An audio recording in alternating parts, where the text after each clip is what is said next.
tea is simply delightful. Now, people, if we can get things rolling. I believe the nurse called this meeting. Correct me if I'm off base here. Miss Ratched, to talk the situation out and unify the staff's opinion of what should be done about Mr. McMurphy.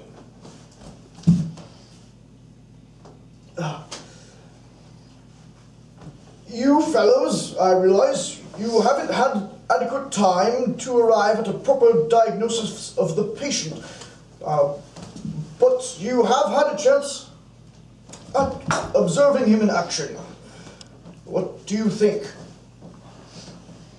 It's quite a disturbing influence, all right. And he could constitute an actual danger. That's true, that's true. Quite a danger, in fact.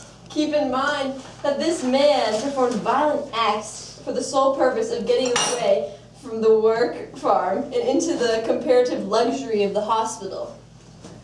Of course, the very nature of this plan could indicate that he is simply a shrewd con man and not mentally ill at all. You know, like he who marches out of step hears another drum. Frankly, Alvin, I'm disappointed in you. Even if one hadn't read his history, all one should need to do is pay attention to his behavior on the ward to realize how absurd the suggestion is. This man is not only very, very sick, but I believe he is definitely a potential assaultive. I think this is what Miss Ratched was suspecting when she called this meeting. Don't you recognize the archetype of psychopath? I've never heard of a clearer case. This man is a Napoleon, a Genghis Khan, Attila the Hun. Robin's right. Didn't you see the way the man acted out there today? When one of his schemes was thwarted, he was up on his chair, on the verge of violence. You tell us, Dr. Spivey, what do his records say about violence? There is a marked disregard for discipline and authority. Right. His history shows, Alvin, the time and again he acted out his hostilities against authority figures in school, in the service, in jail. And I think that his performance after the voting furor today is as conclusive an indication as we can have of what to expect in the future. Are any of us, for the matter of fact, prepared to deal with Mr. McMurphy when those moments arise? So, you believe it would be wise to send him up to Disturbed? I believe it would be at the very least safe. I'm afraid I'll have to withdraw my suggestion to go along with Robert, if only for my own protection. Yes, Disturbed word for old Red McMurphy, I'm afraid. You know what I think, observing him these few days? Schizophrenic reaction? No, negative Oedipal. Yes, I think there's a lot of pointing to it, but whatever the final diagnosis is, we must keep one thing in mind. We're not dealing with an ordinary man. You are very, very wrong, Mr. Gideon. No, I don't agree. Not at all. I don't agree that he should be sent up to Disturbed, which would simply be an easy way of passing our problems on to another ward. And I don't agree he is some kind of extraordinary being, some kind of super psychopath.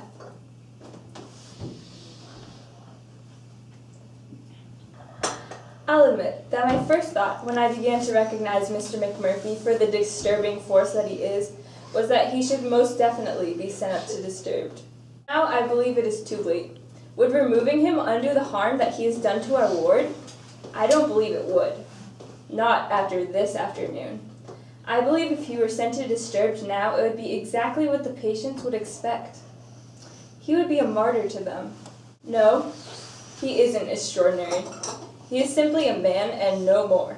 If we keep him on the ward, I'm certain his brashness will subside, his self-made rebellion will dwindle to nothing, and that our red-headed hero will cut himself down to something the patients will all recognize and lose respect for, a braggart and a blowhard, of the type who may climb up on a soapbox and shout for a following the way we've all seen Mr. Cheswick do, then back down the moment there's any real danger to him personally. As a psychopath, he is much too fond of Mr. Randall Patrick McMurphy to subject him to any needless danger.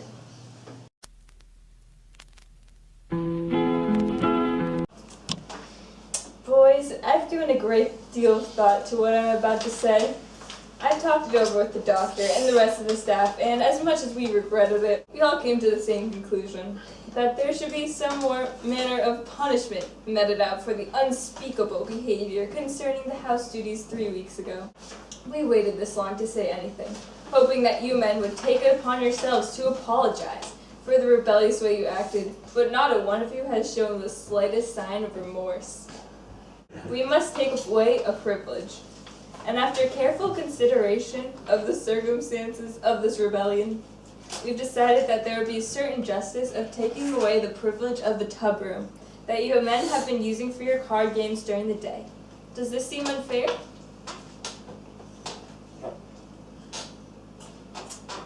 If there is no discussion on this ruling, I think the hour is almost over.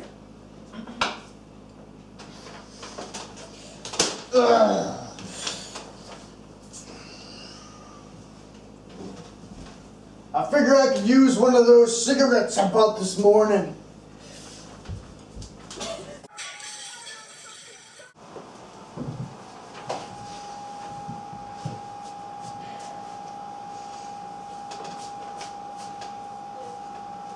I'm sure sorry, ma'am. God, but I am. The window glass was so spick and span, I completely forgot it was there.